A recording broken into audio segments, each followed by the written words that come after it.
This is the Ground Game Podcast, where we cover politics from the ground up. Here are your hosts, Tom LoBianco and Patrick Pfingsten. From sea to shining sea, above the fruited plain, all that stuff. We're going to hell in a hula hoop.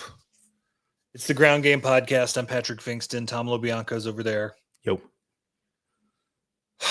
Coming up on the show, Julie Mason, who hosts afternoons on SiriusXM's POTUS 124 channel. She's awesome. Look forward to talking to her about the media's role in what happened in this election. And, you know, I'm going to make her answer all the questions to defend the traditional media. Everyone screwed up, so it's Julie Mason's fault. You can tell I'm still in a mood. And it's not necessarily that Trump won. Like, I mean, it's an election. People win and people lose. I think it's just the utter lack of understanding from either side as to how we got here. Yeah. You know, the right thinks this is a full-on national embrace of Trump. And the left thinks that anyone who voted for Trump is a racist, sexist, misogynist, horrible human being. And we're nowhere. We're absolutely freaking nowhere a week after. There is a great, vast middle of this country that's like, y'all people are crazy. We can y'all just chill out? And yeah, man, like, I've seen some of these people. So I spent a lot of time unsubscribing from certain newsletters after that election. And not mine, right? You still getting mine? What's yours? You still getting mine? Which one is it? Yeah, the Illinois. The Illinois? That's you? Yeah. I lost him too. Oh, shit. I still subscribe to you. Which one's me? I can't remember. The one about Pence or something. I don't know. Yes, Mike Pence bedtime stories. I feel like this little slap happy demeanor leads us right into our first topic. First down. Guys, how's your post-election hangover? I got sleep. Did you get any sleep? None. I have been staring at the ceiling every night. I got maybe a couple of hours in naps in the days after the election. I am horrified, and it's not necessarily just Trump and the policies. Like those are bad, and we'll get into how bad they might be. It's more just the direction that we're headed that concerns me. That if we thought we were divided and partisan and angry with each other before, it's only going to get worse now. It's only going to get meaner. It's only going to get more partisan. It's only going to get more tribal. It's only going to be more victimization and grievance from both sides, because the Democrats are playing that game too. They didn't vote for Kamala because she's a woman. No, they voted for Kamala. They didn't vote for Kamala because she had Joe Biden's economic record hanging over her head, and she had no economic policy other than, I grew up a middle-class kid. Oh, no. Yeah. They voted against Kamala Harris because they think immigration is a real problem. Yeah.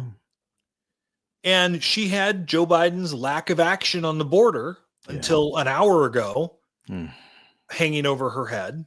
And she said, I wouldn't do anything differently. Because instead of saying we should have closed the border up sooner, she felt like that was either going to hurt her with her base or that was going to hurt Joe Biden's feelings. And the last thing anyone should have cared about was Joe Biden's feelings. Yeah. And Democrats are doing a terrible job of making themselves look serious, because all they're doing is looking like comic book characters of, oh, you're so mean. Oh, you're so terrible. Oh, you're the worst. They are walking right into the stereotype of the Trump ad of she's for they, them, and he's for you. Yeah. Look how out of touch and sissy these Democrats are. Well, look, I'll offer some glimmers of hope, probably because I got twice as much sleep as you did. Number one, I took Twitter off my phone. That was awesome. That's a smart move.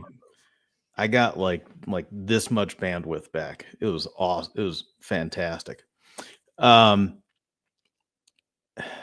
see some people rebranding right now as centrist. I see some people rebranding as we weren't crazy before.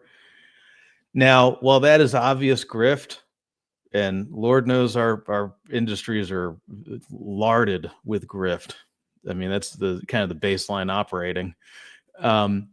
It is a good sign because it shows that people know where the market is, and where the market is people in America that they don't want little junior Nazis over here, and they don't want, oligarch Elon Musk dancing on a stage.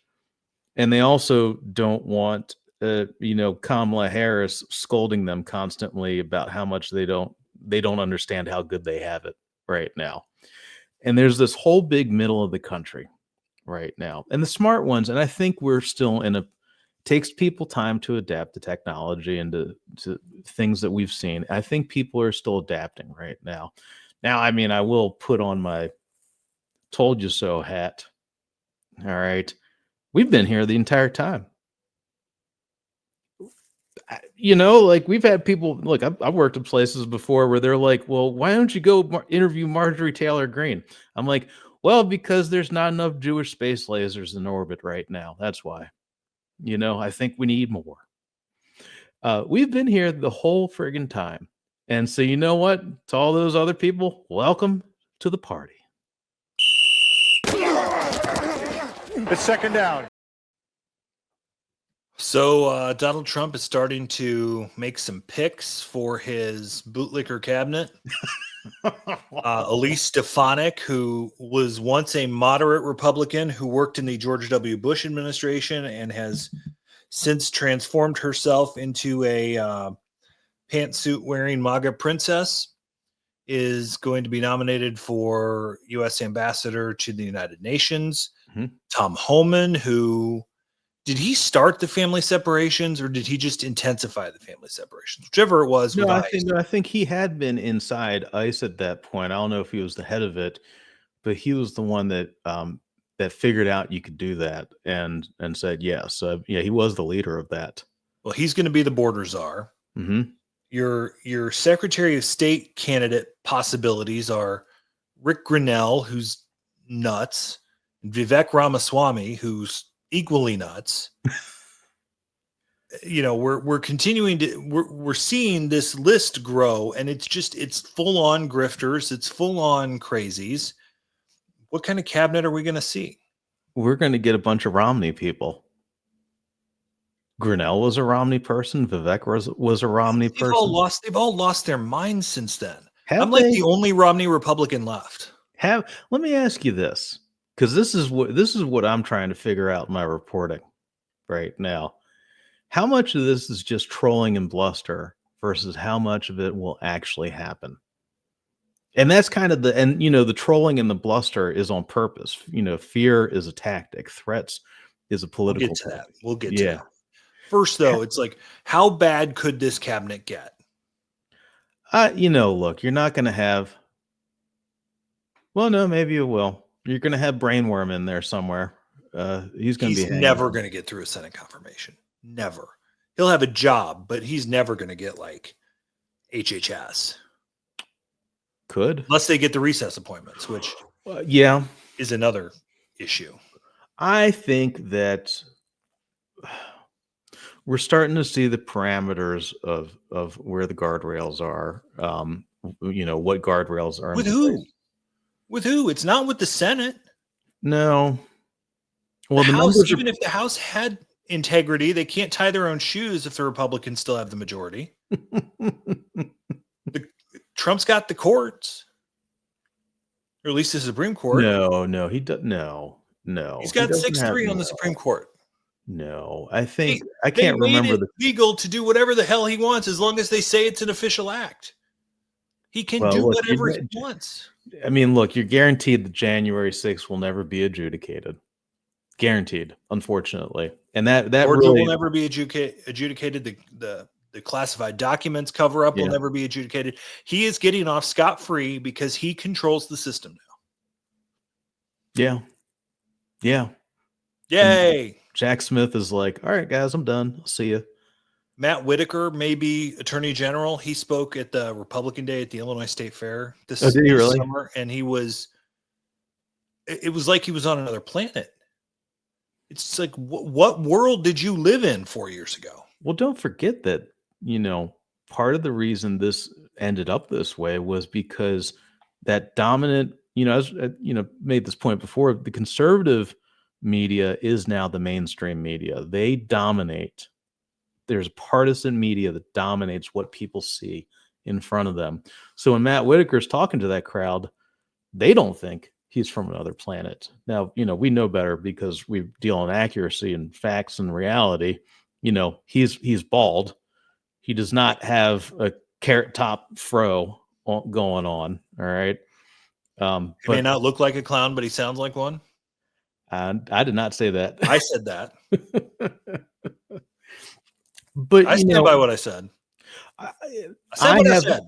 I have no doubt in the ability of politicians to not deliver on their campaign promises. Yeah. It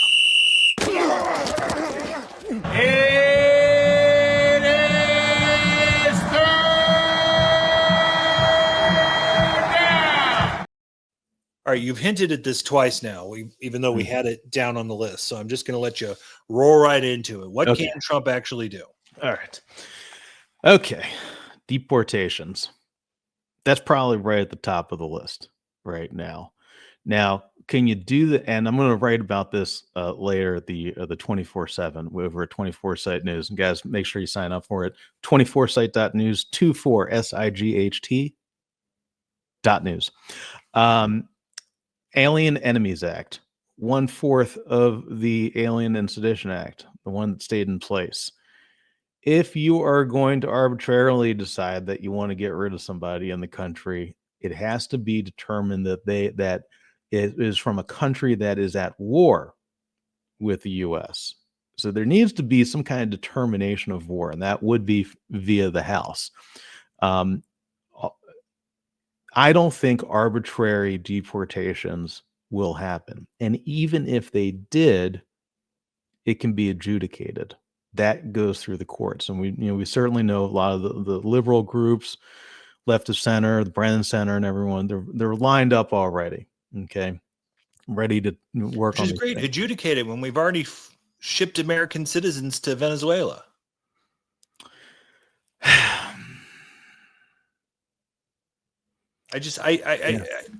Since when has the law stopped this guy? Since when has the law ever? When have they ever given a shit about following process? Well, remember what he did with this, and unfortunately, what he showed was a politician's playbook for avoiding accountability. Historically so, and that's sad. And I imagine we'll see more people do this. I'm sure Bob Menendez has to think he's an idiot right now for not doing this. You delay all the way through the election. Unfortunately, unfortunately so. But that said, we have seen his administration before. I covered the Trump White House before. This is my third Trump campaign. I guess I'm covering another Trump White House. Here we go. Yay. 14 years of my life covering this guy. The courts have stepped in before. They have blocked things before, in the first term. Don't forget that Trump, despite Tommy Tuberville, that Biden did get about the same number of judges appointed to the bench as Trump did. I think it was like 700 or something. Now, clearly that's not the Supreme Court, but there's old Republican judges. I mean, the judges that threw out a lot of stuff that Trump was putting up there, certainly in 2020, those were Trump judges. Those are people Trump put on there. So we do have a functioning judiciary. It's not just the Supreme Court. All right. Now, what's real? deportations of undocumented immigrants, people who are not here legally, and I think that best I can tell that is real. That's something that can happen. Now it will be adjudicated as well. It sounds like, from what we've heard, Mark Paoletta, who used to be Mike Pence's lawyer in the White House of all places. Paoletta became a Trump lawyer this time around and has been talking about this. And I forget exactly what he said, but basically, him and Tom Homan over at ICE, and who'll be the border czars, as you mentioned earlier, said they're going to start with criminal gangs. I mean, there is the thing to remember about this is that there is a process for this. There are logistics involved, and it's not without challenge. All right, people are lined up and ready to challenge these things. Immediate concern in my mind is tariffs. I mean, that raises the price of goods immediately and kicks us into more extreme inflation, which is not a great idea. All right, last one. The blue states are gearing up. Gavin Newsom has called a special session in California. Illinois Governor J.B. Pritzker, my governor, who is the blue state billionaire, California-born, Duke-educated, trying to meet the little guy, has said, if you come for my people, you go through me. Playing tough. Chicago. Can they do anything in response to the Trump White House? Well, states control the National Guards. Number one, you can set up, I would say, blockades. You can make it harder if for some reason they decide they try to use federal troops on American ground, which is that is going to be fraught legally. Okay. Remember, the threats are different from the reality. Okay. I think the blue state governors are in good positions right now to stop some of the most extreme elements of this agenda, the Trump agenda. I think they are. And, don't forget too, there's the business donor, the mega donors that are inside Trump's White House, which is not 1600 Pennsylvania Avenue. It's Mar-a-Lago. They're in his ear too. And they're going to be screaming at him, being like, well, this is going to hurt our bottom line. So, there are checks here. Yeah. And in a place like Illinois, where they've essentially made abortion as legal and accessible as humanly possible, what more can you do? Yeah. So the question is, what, other than making a ploy, a stunt that Newsom is doing in California, Illinois has our veto session starting this week. The governor's literally vetoed no bills this year. But we're still having a veto session. And it's like they're trying to figure out what they can do, because essentially they weren't expecting Trump to win. But here's where we are. Yeah. All right. That's our 4 downs. Let's get to Julie Mason from POTUS 124 on SiriusXM. It's time to go in the huddle. We are honored to have Julie Mason, the host of the Julie Mason Show on the SiriusXM POTUS 124 from 3 to 6 Eastern Time, joining us here on the Ground Game. Julie, hello. Good morning, guys. How are you doing? We are doing well. Thank you for taking some time. I wanted to start with you, Julie, as a former credible member of the media and now just some guy talking on a podcast. I've got media beef. Okay. I feel like the media now has had almost 10 years to figure out this Trump phenomenon. And we still can't figure out what it is that's appealing to voters and why they're being missed, whether it's polling, whether it's the temperature of the electorate. I'm not blaming you. But you're here, so you get to speak for the media as a whole. I will be the spokesperson for the industry. Happy to do it. I'm sure no one will have any gripe with that. What did the media get wrong here? Well, I think we have we have to go deeper, Patrick, because part of the problem is the implosion of regional media and local media. There are no more local reporters, and very few covering state legislatures, as you know. It's really hard to get a bead on how people are feeling when most of the media is concentrated in big cities, on the coasts, etc. It's like really hard to like keep a foot in what real America is thinking, and so so I don't put it entirely on the media. I think they're trying, and they've tried. Part of it is on the party, which the Democratic Party, which really doesn't understand what they're dealing with like at all. And both parties completely in a bubble, and the news media in a bit of a bubble too. So I think everyone's just sort of hunkered down. I know that's not a satisfying answer, but it's really what it comes back to for me. So reporters are trying to do a good job. They want to sound smart. They want to sound like they know what's going on. They don't want to be clueless. Well, and we're kind of like, I mean, like we journalists are abuse victims here, like of every media executive, who's going out there, the original sin. Messenger. No. I'm not allowed. I got paid good money not to say anything about that. That's how they get you, right? Yeah. Houston Chronicle. I'm not giving that money back. Which is a pittance of, well, I can't say. But like, I mean, like the original sin of giving away the news for free at the beginning of the internet.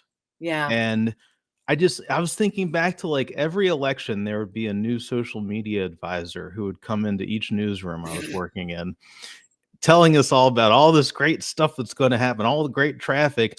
And it turns out they were robbing us blind the entire time. Yeah. Yeah.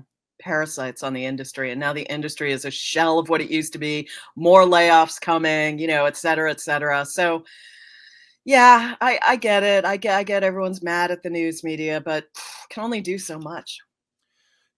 So my Republican friends always like to talk about the liberal media, and you can certainly, I mean, you can see bias in some of your old school posts, New York Times, that sort of thing. You're certainly, the MSNBCs and CNNs of the world.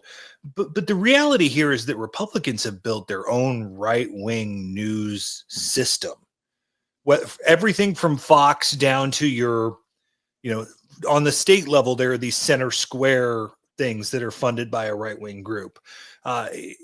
Top to bottom, not to mention the internet and podcasts and Joe Rogan, which is essentially a right-wing content churn at this point. It almost seems like it's diluting the water so much that it's hard to find what's real and what's not. How do you deal with that? Me? How do I deal with that? Yeah, I mean, you're the one on the air every day trying to combat misinformation and BS. Yeah, I find I'm drawn to science and traditional journalism, and most of the reporters on my show are pretty good, and they do good work. And there's a role for conservative media, there's a role for liberal media, but people have to figure out that they've got to get square with the idea that the New York Times is not a lie machine. Like, their reporting's good, the Washington Post is good, like your local paper is probably pretty good, and it's not all lies, it's not all made up. It's just it's hard to fight against that. But you're right, when there's this whole conservative ecosystem, which I used to be the greatest defender of Fox News, especially their news department, which was solid, not sticking up for Hannity, not sticking up for O'Reilly and those guys, but like news side used to be really good. But they've gone astray as well, and that huge judgment that they're dealing with is a testament to that. And so the right-wing ecosystem. But I'm not letting the left off either, because they started to get into conspiracy theories this cycle, and there's a bubble, and everyone screaming and cheering at MSNBC when Tim Walz gave a speech at the convention. Like, I'm not cool with that at all. And one of the worst things actually about this whole cycle has been seeing Democrats go down that road and become blue anon and blue MAGA and turn on the press, like the mainstream press, and turn on expertise and pollsters because it wasn't giving them what they wanted, and now turning on the entire system because it didn't give them what they wanted. And so now we have blue MAGA and red MAGA, and they're both unreachable planets. We do not have the technology to encounter them, and it's going to be a huge problem going forward. There's a corner of the internet that's denying this election result. I'm sorry, Patrick. Right, What? there's a corner of that blue MAGA, internet that's denying this election result. Yeah, Because there needs to be exactly. recounts in Pennsylvania and Cool. Arizona, Okay. North Carolina. Dudes, you got your Awesome. butts kicked. Yeah. You got your asses Nothing. whooped. Deal Yeah. with it. No, exactly. But they probably think the real problem is people, watching Newsmax and believing what they hear there. Well, and it's counterproductive too, because I think I saw somebody talking about like, all of the majority of the country is now MAGA. Everyone has a red MAGA hat. Well, that's not true. If you talk to voters, I mean, a lot of voters didn't vote because they hate illegal immigrants. They didn't vote with Trump because they're like, oh, we're gonna kick everybody out. All right, Tariffs they are voted. awesome. A lot of them voted that way because they want money, because they're freaking living paycheck to paycheck, and they don't like somebody from San Francisco being like, "Nah, you're not living paycheck to paycheck." And look at me, I'm awesome. Like they were just sick of that crap. Yeah, we can cuss, not too much. It's like they're just sick of it, and it feels counterproductive. I spent a lot of time unsubscribing to certain newsletters. On what grounds? What was the criteria? Oh, just the screamo outrage machine where it's I can't deal with people's feelings anymore, Tom. I feel like last week was the dealing with everyone's feelings week, and this week it's like, pull up your pants. Politics is transactional. It's dark. It's cynical. Like, stop being all Pikachu face because it's not all pure, and everyone isn't a virgin anymore. Yeah, put on your big boy pants. Let's do this thing. Well, that said, then, Julie, how do Democrats rebrand themselves? I mean, they have. It's gone from the blue collar union party of blacks and Latinos and that coalition, lower income whites, post New Deal, right? To now the high income, college educated, certainly liberal elite, Washington, New York, Los Angeles centered party that sure as hell doesn't know how to talk to anyone between the Appalachians and the Rockies. And Trump has flipped that script with his populism that has made it a blue collar party. Mm-hmm. How do Democrats reinvent themselves now so that they can try to appeal to people that aren't Gavin Newsom? It's adorable that you think they have it in them to do that. I don't believe they do. I don't think they can do that. I think that they're going to draw the exact wrong lessons from this. They're going to decide that they didn't lean hard enough into intersectionality, and they needed to go harder on like the Bernie Sanders proposal. They're just going to, whatever is the most wrong idea to draw from this experience is what they're going to do. Just like Republicans did with that autopsy. What was that, 2012? Was that 2012 autopsy? We've got to get more moderate. We've got to reach more working class people. And then we get Donald Trump. Exact opposite. Yeah, exactly. Democrats will do the same. They probably need someone like John Edwards, but without all that, without all that other stuff. But, some leader like that everyone gets really excited about, who has blue collar credentials. Well, do you think it would work with Democrats? Because that's like, was it Riel Hunter? Like if John Edwards, because he really was, remember the Two Americas back in the day? Like, if he had done that, and would it have worked if he leaned into it and said, well, all these people are out to get me and I'm a victim here and they're poisoning the blood of our country, it was too soon for that. We still thought we had a beautiful country back then, Well, we do. No, we've gone to a dark place in America. I mean, people are of two minds. They believe America's really great and that America's really in the toilet. And John Edwards, maybe, I don't know. I wonder how he'd do now. Probably better. Would anyone care about Riel Hunter? No. What are our standards anymore? Well, but they would, because the only one that really has the Teflon on him is Trump. Right. No one else gets away with it. No one else gets away with this shit. Like, it's all him. And I just, it doesn't, I have never seen, I mean, maybe there's some, instance from the muckrakers in the 1800s, but there is no modern example of what kind of stuff Trump gets away with. I mean, the Access Hollywood video was as close as you got to killing him, and it still didn't do the job. Right? People just don't care. They don't care. Why? Yeah. Like, I don't know why. What do you? Why don't people care? Well, we just answered it, didn't we? Because they don't see it. They live in a different universe. They live in a universe in which Biden is Hitler. Poseidon Joe Biden. Exactly. Like he's so ripped. But no, because politics, we used to say that it was like sports, right? That people followed it like sports. It was like my team, your team, you have to lose. But now it's like religion. And people follow it like religion, and that changes the game. But that wasn't the case back when it was 2004 with John Kerry and John Edwards. People still ignored politics safely back then, and you could put politics on like autopilot and go about your life and know that the world wasn't going to blow up. Now everyone in America feels like they have to tend it like a sick baby at all times lest it die, and it's just making everyone so anxious. Do you remember, like, back in the day, we used to have the big think talks about, whether engagement is very good, and people would like point to it.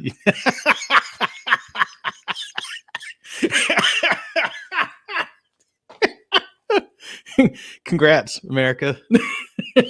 We did it. I'm not delirious.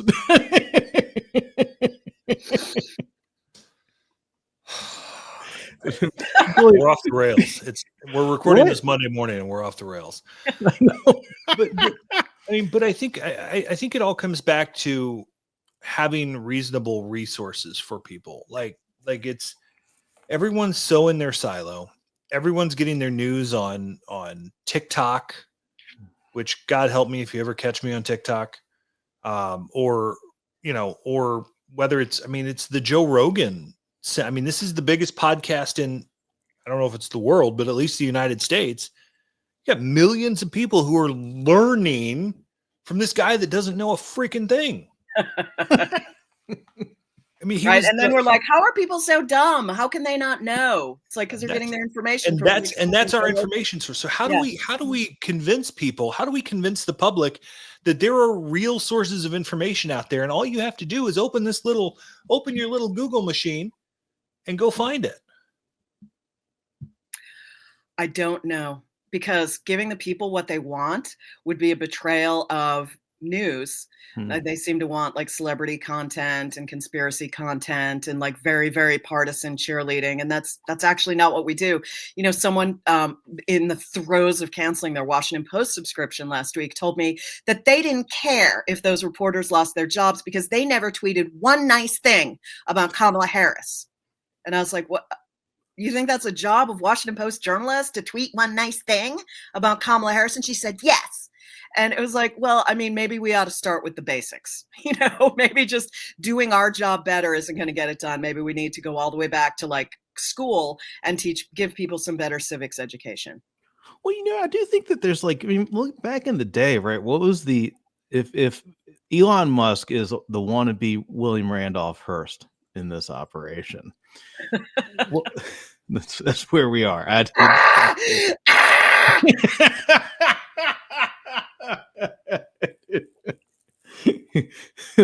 the end of it, he's like X.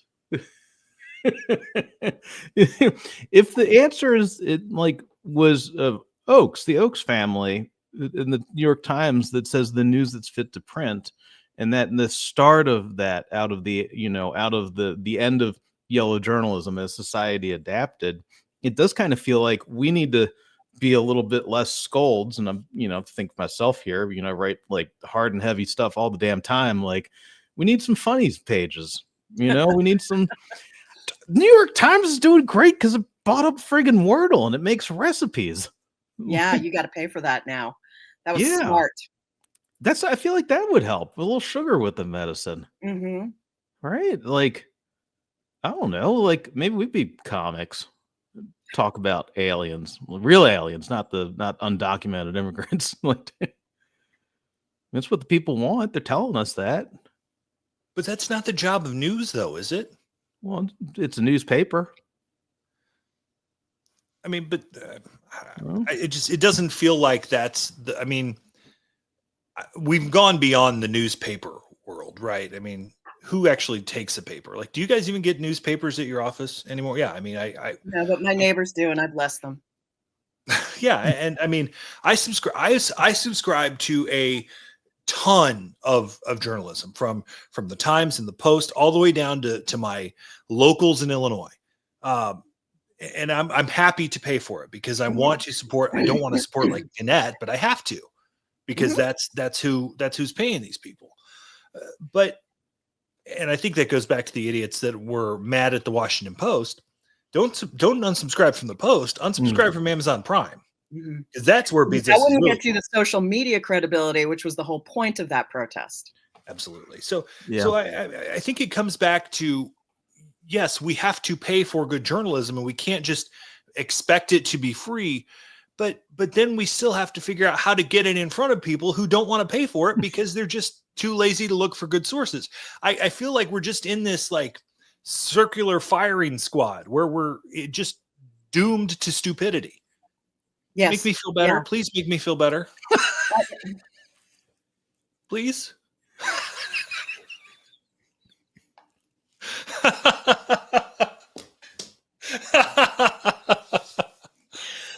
I can't. Because I don't. If it was easy, we would have figured it out by now. You know, there early days with the internet, there was a plan to do the newspaper executives were in discussions to do kind of like a pay-per-view. Like if you wanted to jump around and read something in the Washington Post, then something related in the Guardian, and then something in the New York Times, you just pay per article, like a couple cents per story, and it would they would figure out who gets what money, and they were going to do it that way. Like it was a pay-per-view, like kind of like you do with like Apple Music, right? And that was going to be a good system. And then they, you know, news organizations, they can never get together, so it never went forward. But I think that would have been a good model. I mean, people have to get used to the idea of paying for news, which people really don't want to pay for news.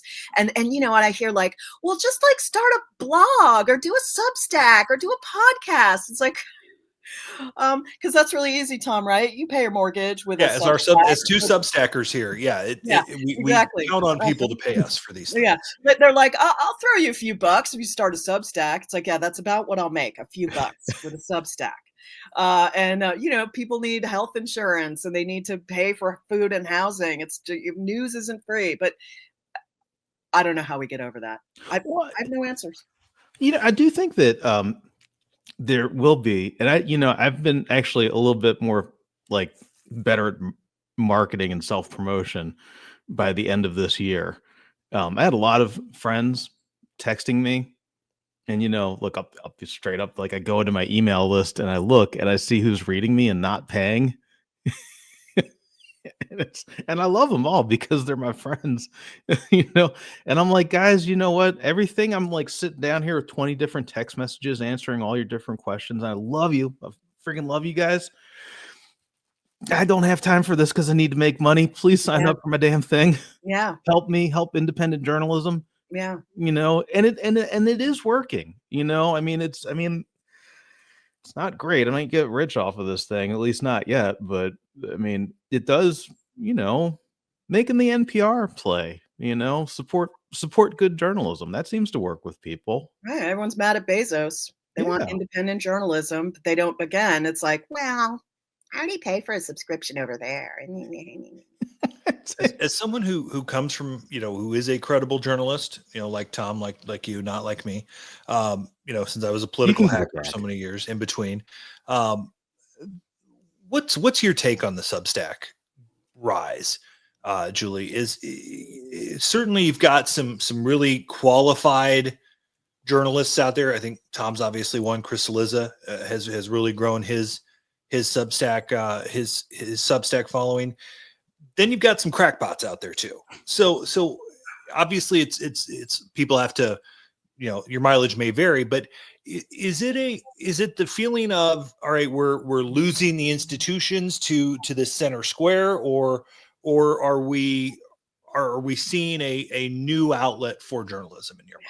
Yeah, I think it's the latter. I think it's a new outlet for journalism, but I also think it's going to be much like blogs and podcasts have been, that you have to be a name or you have to be attached to something bigger than yourself, like like you have to have come from the Messenger, or do you know what I mean? Like you can't just be Joe Nobody and start a Substack and do really well. Like those blogs, everyone had a blog. Remember, everyone had a blog, and then everyone like stopped having a blog because nobody read it. No one read their blog, so people stopped blogging. And it's the same with podcasts. You can have a podcast, but it doesn't mean people are going to listen. So the audience fell away from the ones that weren't like celebrities or major news people or weren't attached to the New York Times kind of thing. So I think there will be a winnowing with Substack like there was with those, and there will be survivors, and then there will also be people who just find it way too much time spent for not enough money made. Well, they did. You know what? The Substack and Beehive and some of these other ones figured out one of the crucial problems of blogging, which you couldn't do in the first gen. I know the Trump campaign ripped the hell out of me for a story I wrote they didn't like, and they're like, this blogger and his editor, especially his editor. His editor. I was like, oh geez, I wonder who the threat's directed at. They're like just a stupid blogger. I'm like, well, actually. Yeah. And by the way, Jesus is my editor. Editor, take the wheel.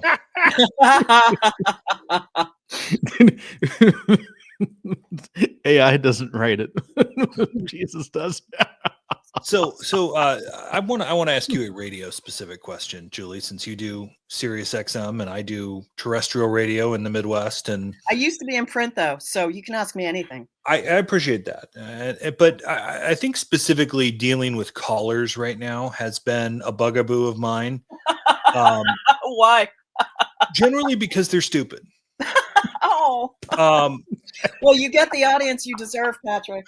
Well, I mean, it is a generally right-wing radio station, so to be fair, but I've gone the Tony Kornheiser route of no calls, and I'm talking to experts. I'm talking to reporters. I'm talking to politicians. I'm talking to people who know what they're talking about, which doesn't include political science professors, by the way, because they've never worked a campaign in their life.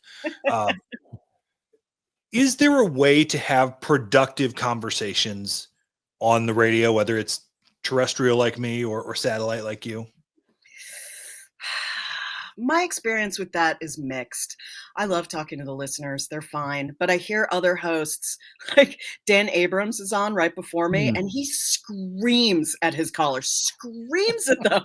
And some of them seem to like it. But I could never do that. Yes, you're raising your hand. You scream at callers. I've screamed at callers. I can't help it. Thanks. I do not scream at callers. I had a guy when I was filling in on this station last year that called and told me that the Supreme Court was going to reinstall Trump as president. Oh. What the hell do you expect me to do? Yeah. That's yell at the stupid. Worthy. Yeah, you got to yell at the stupid. It probably finally got through to him. He's still waiting. What happened? I called it, dudes. Yeah. So again, I'm sorry, I have no satisfying answers for you this morning. But I think I rarely take callers, and I do mostly interviews. But every now and then, my boss will like drop a little word in my ear. He'll just like kind of breeze by and say, "Well, all the big time hosts take callers." Okay. You're a great American. I feel like if people want to call, there are lots of opportunities for that. It cuts both ways. I would say it's 50-50. Like some of my listeners love callers, love hearing it. And others are just like, just don't take calls. So it doesn't hurt. Sometimes it's nice. Sometimes I'll open the phones I did on election night. Open the phones for callers. Nobody called. They were all freaked down at home, like biting a pillow. So yeah, no one was calling. Open Phone Friday. Right? Let's do it. Hell no. Yes. I love it. Sounds fun until you can go sit with Julie and deal with that because I don't want anything to do with it. Okay. So I've done C-SPAN Washington Journal a number of times. I love the callers. Now, perhaps I'm a masochist. All right. I remember this is a random story. Years ago, I saw Seymour Hersh up in Boston, and somebody asked him about the masochists. And Seymour Hersh, this is at Faneuil Hall. This is a Julie story. Julie, all the mass folks here. All right, this guy's like, yeah, Mr. Hersh, what do you think about the masochists? And he's like, what? He's like, the masochist. He's like, what?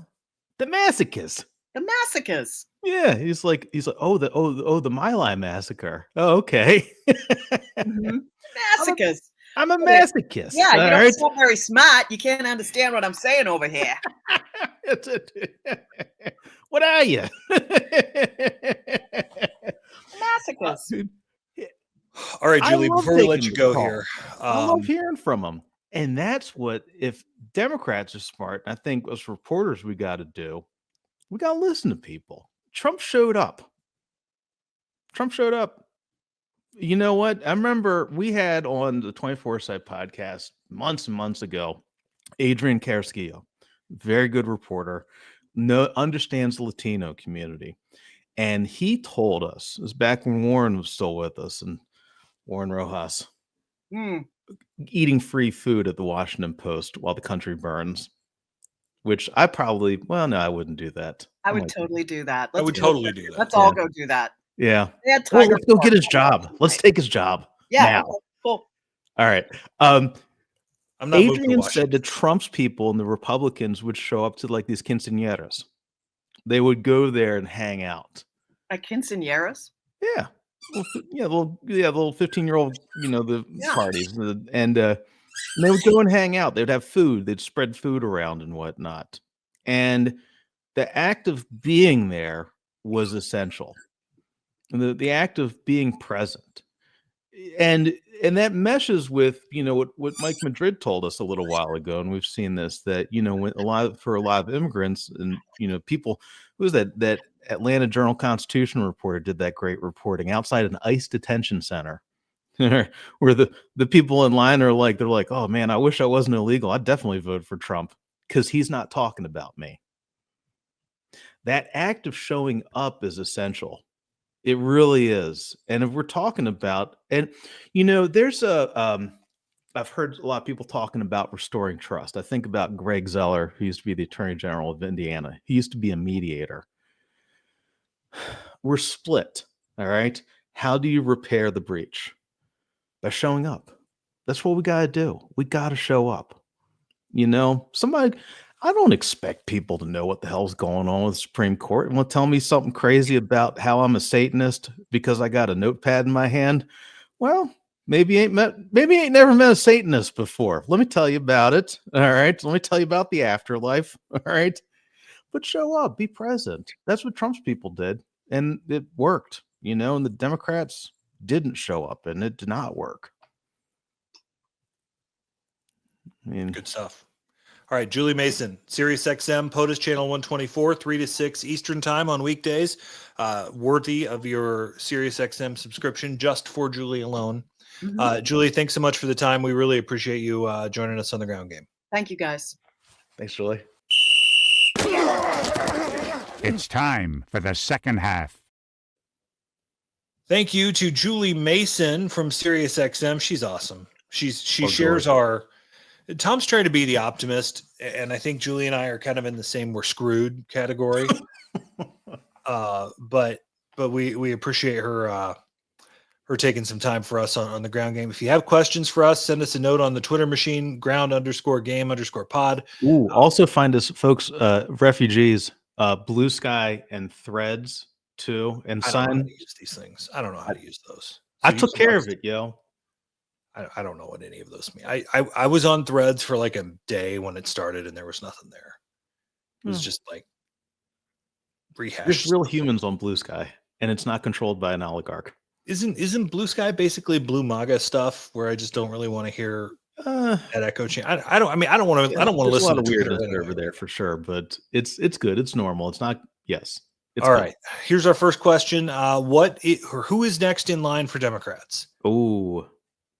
The Josh Shapiro told you so tour.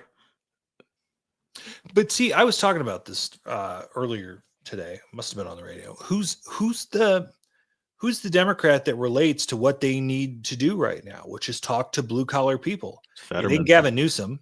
Yeah. It's not JB Pritzker and his billions. Is it Josh Shapiro, the Georgetown educated lawyer? As great as I think he is. If you're Democrats, do you want it to be Gretchen Whitmer right now? after you've, I mean, and listen, I don't necessarily think it's right, but there will certainly be questions about whether they want to elevate a woman again in this time. The guy that makes sense is Fetterman, but his communication is hampered because of the stroke he had 2 years ago. Yeah. I mean, he's really found this lane of like sort of populist, but like also common sense. The very like pro-Israel positions that he's taken. Someone along that line, maybe one who can wear a suit and look professional would be nice. But like, I don't know who that is. Well, I do think that, and I've talked with a number of my Democratic sources about this before. I don't understand why they didn't run Sean Fain out there from the UAW more often. Like, he was talking to working class folks. You need a union person. And I think we don't know who it is yet. And that's why we're gonna find this in the coming elections. I think it's going to be sorted out. Here's the name to watch that's not on anyone's political radar right now. Mark Cuban. Oh, he was really good on the stump. He's got that same, pro-business. He's a businessman. He's successful. I know him from Shark Tank sort of thing. Yes. He's got some oppo, I'm sure. Who knows if that even matters anymore? Maybe he's Teflon too, like Trump. But he was really, really good on the stump this fall, and it might be a name to watch. All right, next question. Other than Trump, what was your biggest election night surprise? Ooh, I was really surprised afterwards at the number of House and Senate Democrats who outperformed the top of the ticket. That was really interesting. And it goes to show, and this proves our theory here, which is that there's a lot more play in the electorate. Everybody's going to want to crow about how now half America wears red hats, even though, Patrick, you are wearing a red hat right now. Blackhawks, Chicago Blackhawks. Oh, okay. All right. Make Chicago Blackhawks great again. There's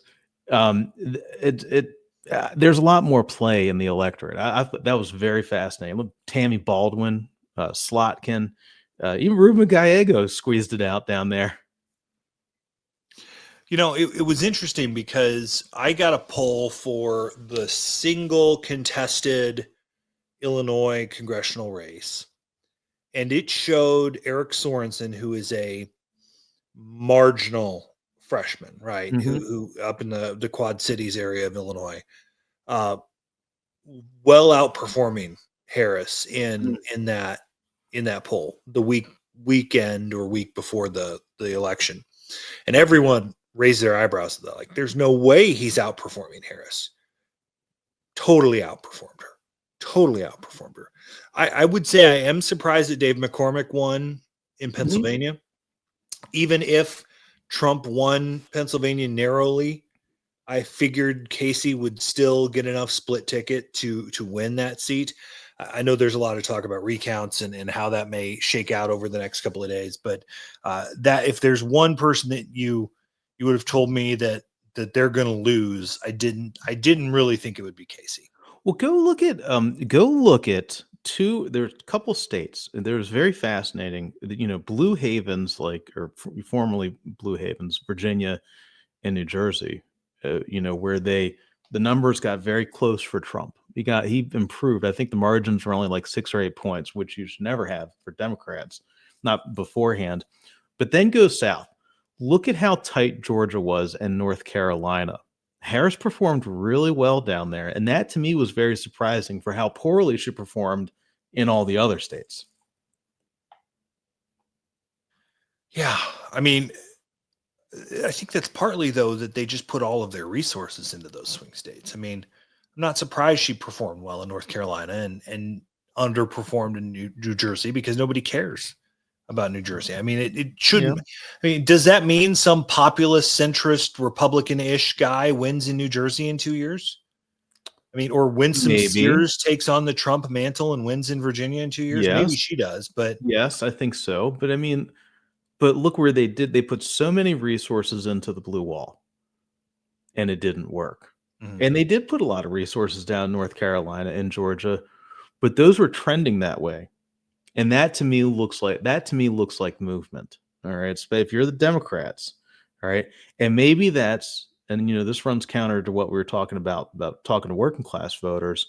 But remember, especially in Georgia, that's the old conservative, the business Republican, Brian Kemp, those folks. I don't know how you knit that together, but that movement is trending Democratic. I'm going to save our last one for later in the week because we're already over on time. Tom LoBianco, final thoughts? Oh, take a breath, everybody. Take a breath.